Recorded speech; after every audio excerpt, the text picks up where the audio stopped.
Welcome to Porch Play Chat, sponsored by the American Association for the Child's Right to Play, or more affectionately titled IPA USA.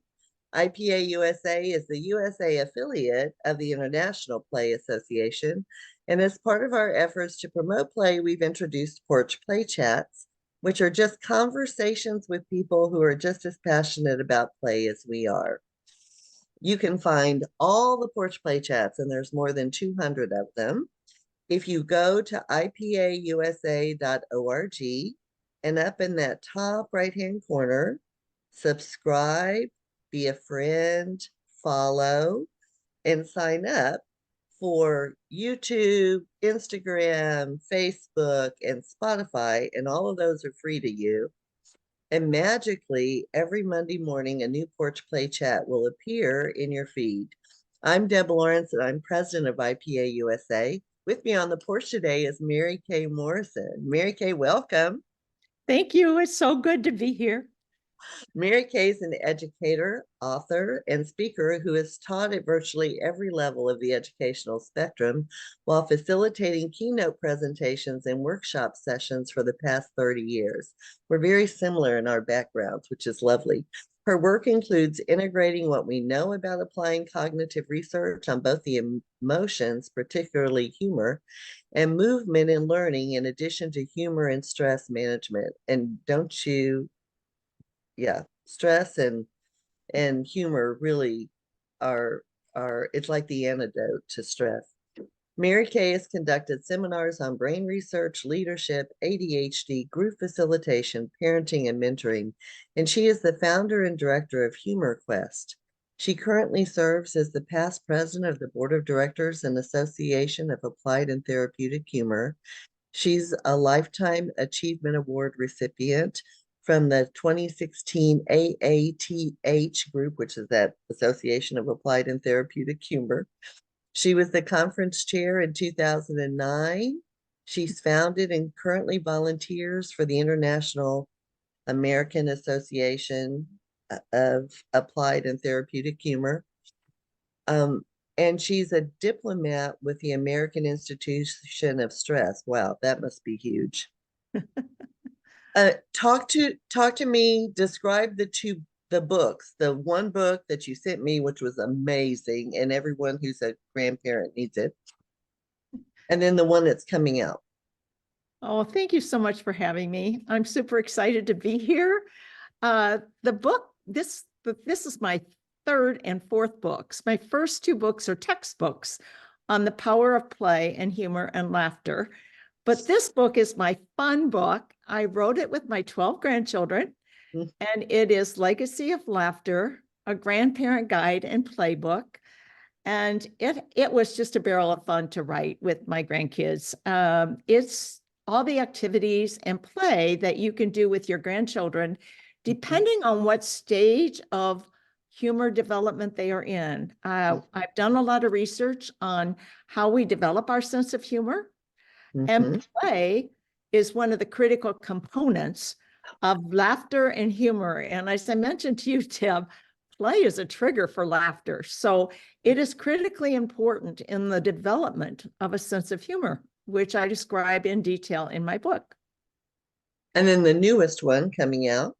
Yes, is for everybody, because I truly believe everyone benefits from the power of play. If you're stressed, we know that you can't be laughing and having a good time and playing and still be stressed. That stress dissipates. So the new book is called The Playbook. It's for everybody. It's Legacy of Laughter, the Playbook, and it's a follow-up. So many people said, Mary Kay, you've got to write a book for everybody. This is not just for grandparents. Right. It actually applies to everybody. So again, it explores the stages of humor development. And I was telling you earlier, one of my students actually recommended that I include another stage, which is the prenatal stage. So I have included that. So now instead of 5 stages, there's 6. And that stage is called the Twinkle Twinkle stage. So it's really fun. I love it. And so today, Mary Kay is going to talk to us about the importance of play in the development of humor stages in children. which sort of ties in every book she's written, right? So I'm really I don't know what the humor stages in children are. So I learned something new today, and I'm really excited. Well, actually, not too many people do know. I'm did recently a research study on those, and it's relatively new, something that with my early childhood development and background in humor and play that I developed. So, as I mentioned, the very first stage is the prenatal stage, and what a mother experiences, laughter, what happens to the baby when she's laughing. And I just talked to a researcher from Harvard who said something that I think is so cool. She said, when the mom is laughing, it's like the baby's on a trampoline.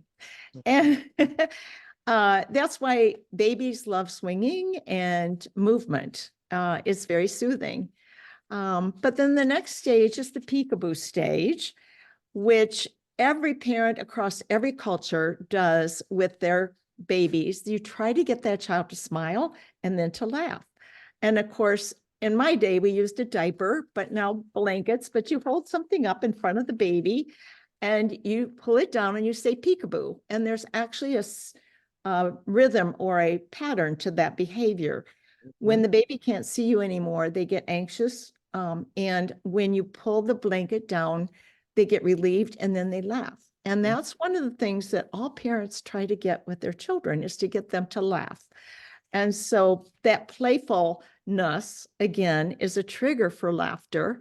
And that's a pattern we keep our entire life. I tell the story about I took my granddaughter to Olive Garden for her birthday, and we ran through the rain to get back home and drove her home, and I was missing my phone. And of course, I thought, oh no. And so I tried to call my husband, and of course, I didn't have my phone to call him to tell him I was going to be late. But I went back to the store, and of course, they had my phone. And it was that same pattern: anxiety, relief, and then laughter at myself for not having the wisdom to put that into my purse more solidly. So anyway, that peekaboo stage is something that pattern, mild anxiety, surprise, and relief that we've experienced our whole life. Well, and I think I love that stage because it really goes with object permanence, right? When children Yes. can hold that vision of their parent in their mind, even if their parent isn't there. But it also is a way of starting to build that resilience that children need, that there's a little bit of anxiety for a second or two, and then there's that relief, and then there's that humor that comes in, that laughter that we hope. Even, I mean, I had never thought about even peekaboo other than object permanence doing anything else that would be beneficial to the baby. So this is fascinating. Keep going. I'm Well, very that's a excited. wonderful observation on your part. Thank you. Yeah. Yeah. The next stage is the knock-knock stage. And that's 2 years to about school age. And of course, that's the age when the kids start telling knock-knock jokes. And Oh yeah. as a former kindergarten teacher, it was almost every day somebody was coming in with one of those, which is a little bit further in the cognitive development stage. And of course, humor is a gradual increase in the ability to understand language and to be playful. And so the knock-knock stage, again, is pretending, exaggeration, and creativity emerge during that period. And of course, we see that as early childhood educators. And then the next stage is riddles. It's Oh called yeah. Oh riddle my God, machine. the riddles. So I have 8 grandchildren, so you've outnumbered me, but one of my grandchildren was very much into riddles about the time she turned 8, and I am awful at riddles. My husband is fabulous with riddles. And so she would give him one, he would answer the riddle. I would say, Nana doesn't know. She would tell me and start laughing. He would give her a riddle. She would ponder and ponder and ponder. And then they would have this wonderful back and forth interchange. And he always would say silly things that didn't make sense, and she would say, oh, granddad, you're joking, so it was a beautiful interplay. So that one, oh yeah, I remember riddles a lot. And that goes through the early primary years, as you Uh-huh. know.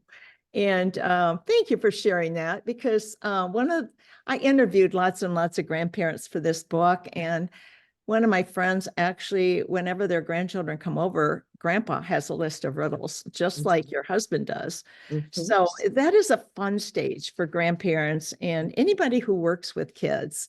A lot of teachers use that very effectively in their classrooms as Yes. well. And so these stages are applicable to anybody who works with kids, you know. So that stage is absolutely, again, shows the cognitive growth and an appreciation of how language can trigger laughter. Mhm. And then the next stage is puns. Okay. And that's my husband is a real punster. No matter where we go, he figures out a pun to go with it. And Mhm. again, through grade 8 or a little bit later, and again, an increased understanding of the subtle differences in language. Mhm. So that one is fun. And then the last stage is joy flow, which emerges from teenage years through adulthood, which I hope everybody gets to a stage where they can appreciate play and laughter throughout their life. And because finding joy in your life through play, I think, is one of the missions that I'm sharing, so that people realize that play is not just for children, but Mhm. play and playfulness. And the difference between the two, I think, is really pretty interesting. Play is an activity that we do, but playfulness is really an attitude and a Yes. playfulness of life. So the two are really very important and can intermix. I think the other thing that is so important with these playful interactions with other humans and even with their peers as well as with their grandparents or with other adults who they feel comfortable and safe with is the building and strengthening of the relationship. Absolutely. I think that is so critical. And I think sometimes we we get so, I mean, there's so many pressures that are on educators these days that I will tell you, you don't all have to follow them because, some of them are harmful to children. But because of that stress that we have, sometimes I think the playfulness of our interactions and therefore the relationships with the children are beginning to suffer because you can't you can't be playful when you're stressed. You need to play to be unstressed. And so, sometimes you need to find ways to escape. So I had a really stressful job. Really, I mean, being a director is stressful enough. Being a teacher is stressful. But I was working for a nonprofit and in charge of like a lot of early care and education programs, lots of funding sources. And it was a difficult time because a supervisor was not supportive, very critical, the kind of supervisor that would send you an email at 4:42 that you lost sleep over all night, that kind of a supervisor. And there was no reason for the email, right? Other than to make me lose sleep overnight. And so first I said, I'm giving this person way too much power. But what I had to do when I got home is I could not watch anything stressful. I had to put on some comedy show that would help me laugh, which would help me decompress. And so that humor piece of it, when you're feeling overwhelmed and so stressful, you need to find something that makes you laugh. My mom was not an avid reader, but when she read Reader's Digest and all the funny riddles and quotes and laughter. Laughter is the best medicine, all of those things in Reader's Digest. And so she would read those out loud and we would just laugh and laugh and laugh. And so, when my sister was alive, we would be in a room. We may not have seen each other for 3 years and maybe not talked on the phone in 3 months. But the second we were together, we laughed Oh, nonstop. Right. So it was this, and you do that with your good friends too. You may not see them for 6 months or a year.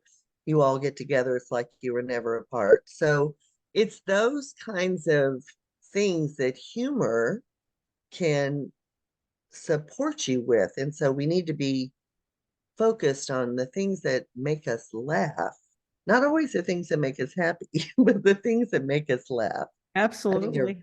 really important. Yeah, I think that is so true, Deborah.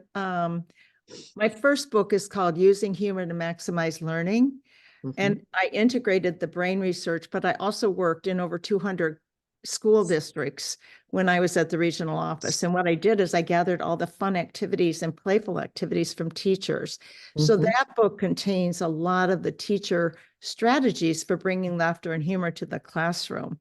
Nice. Several of them broke my heart when they said, I can close the door and have a good time, but I can't let my administrator see me having fun with the kids. And, so I got stories like that that just broke my heart.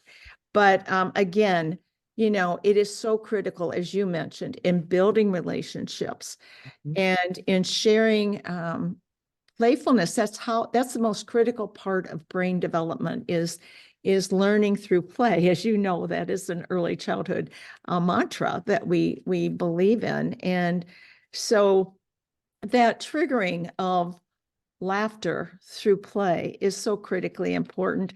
And one of the things you mentioned is so important is that we need to seek out the people in our life that bring us the laughter, like your family, like your sister. And, we don't study humor, we don't practice it, and we don't promote it. But everybody says it's important. Yeah. Everybody does.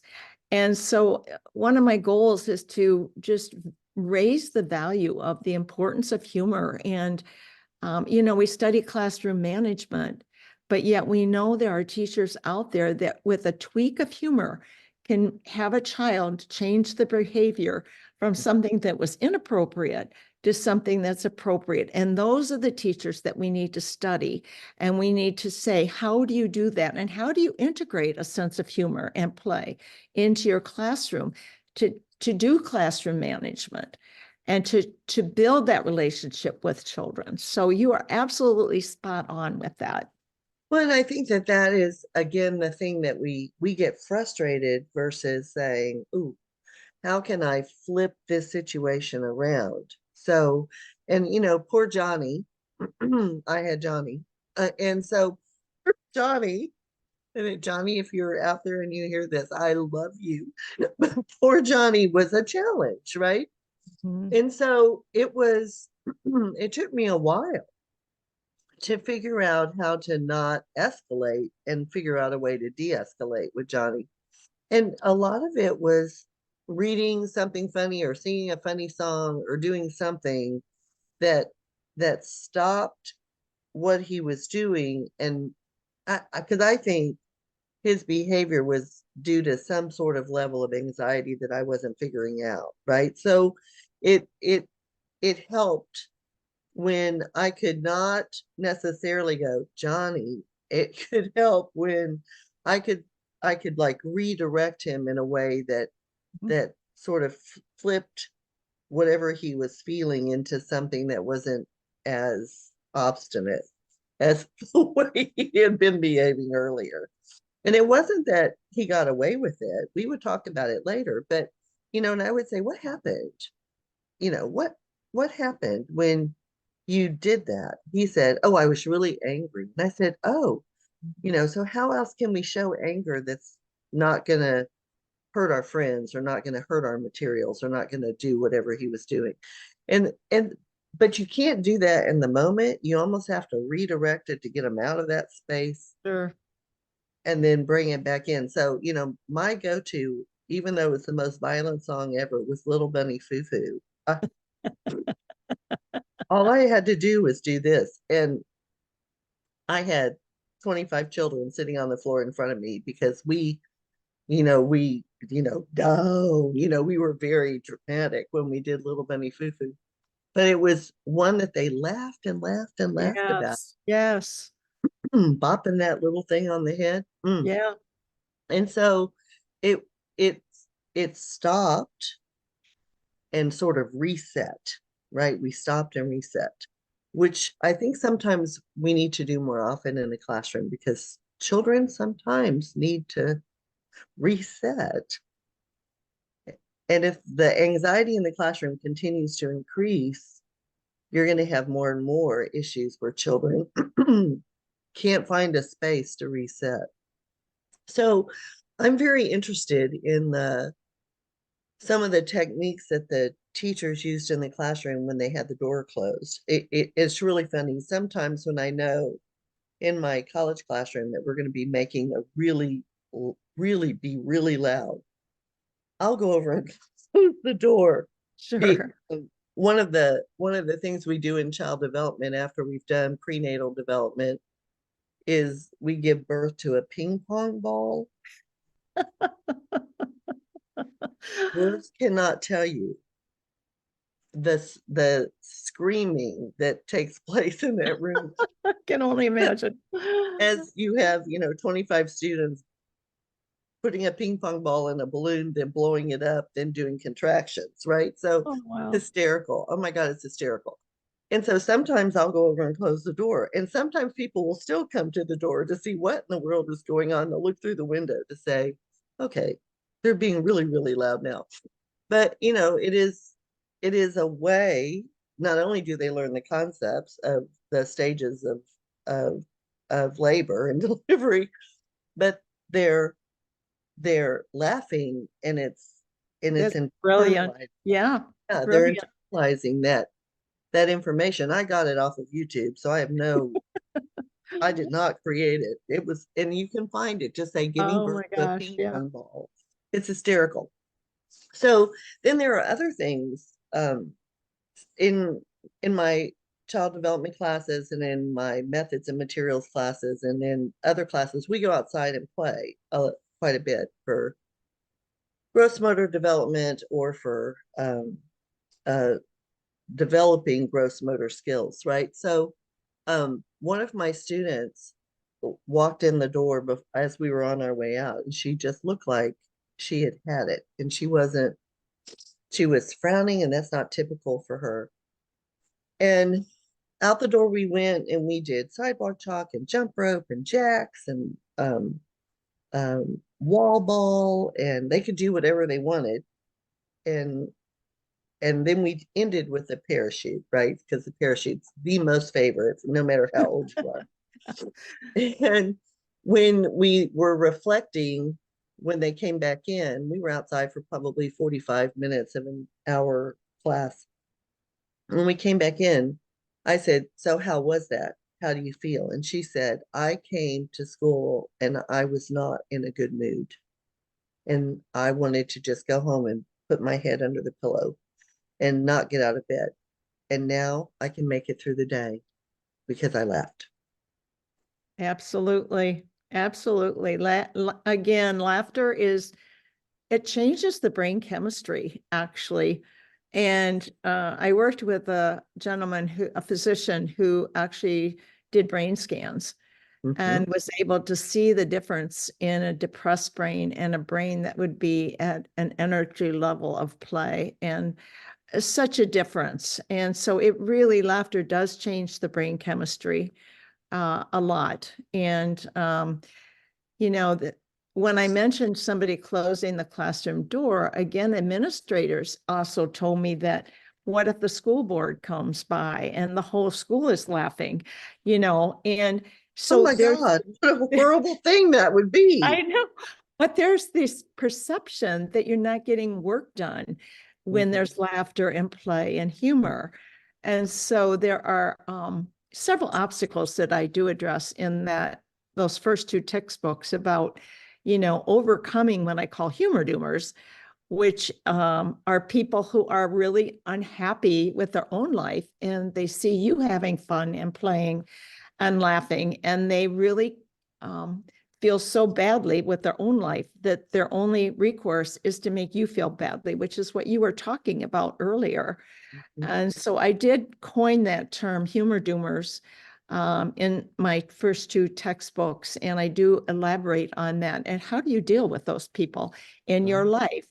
And people that are actually afraid of laughter and play and having fun. So, I think you're addressing it so beautifully when you see somebody who, is obviously not having a good day, to interject the laughter into play, because it flips the whole scenario as you did. It does. And it's applicable to the content, right? It's applicable Absolutely. to course competencies, right? It's so you can draw Absolutely. every line you need to Yep. draw. And it's really interesting. In the child development face-to-face class for the last several years, we've been doing all of these active learning, hands-on experiences that are aligned with the competencies, right? So I have them do a pre-survey in the beginning of the year about here's the course competencies, rate 1 to 5, 1 being the least, 5 being you could teach this course. What is your level of understanding, right? And so they do that like the first week of class if they're in face-to-face, because that's the only place I can do it, because you can't do it online. Then throughout the semester, including the giving birth to a ping pong ball, throughout the semester, there are probably 10 different active learning experiences that they participate in that are playful. And at the end of the semester, so my students just did it last week, at the end of the semester, they go back into those competencies and they have all of the active learning that we did. And did that active learning experience help you understand the competency more than if you had just read it in the textbook or taken a quiz on it? And the results are pretty astounding, that playfulness in the classroom is helping them internalize those competencies and actually meet them by the end of the semester. So there is evidence, right? I have tons of it that is Yes, absolutely. show that correlation and that cause and effect of those playful experiences with them. So I need to tell you real quickly, my yes. favorite activity from a 7th grade teacher. Oh, yay. Who knew that there was a test coming up, and he was a history teacher. And he gave each of the students one of the segments of the chapter as their responsibility to create a test question, but it had to be a joke or a riddle. Oh. And so the entire test was jokes and riddles and puns. And those kids remembered not only their own section, but the section that they needed to do that. So I had to share that story because I think that's such a powerful way to support learning, even in the upper grades, with laughter and humor. Well, my stepson, Joe, is a social studies teacher in the school district. And he uses Dungeons and Dragons to teach history. Yes. And they play board games that teach the history content that they need. And I'm going to tell him about the jokes, riddles, and puns one for exam questions, because he'll do that in a heartbeat. But that sounds like another wonderful strategy to help students retain the information because they've been laughing about it. So I think that's fabulous. Mary Kay, this has been wonderful. Don't go anywhere while I close this out. Okay. So to learn more about IPA USA, please visit our website at ipausa.org. And until next time, keep on playing.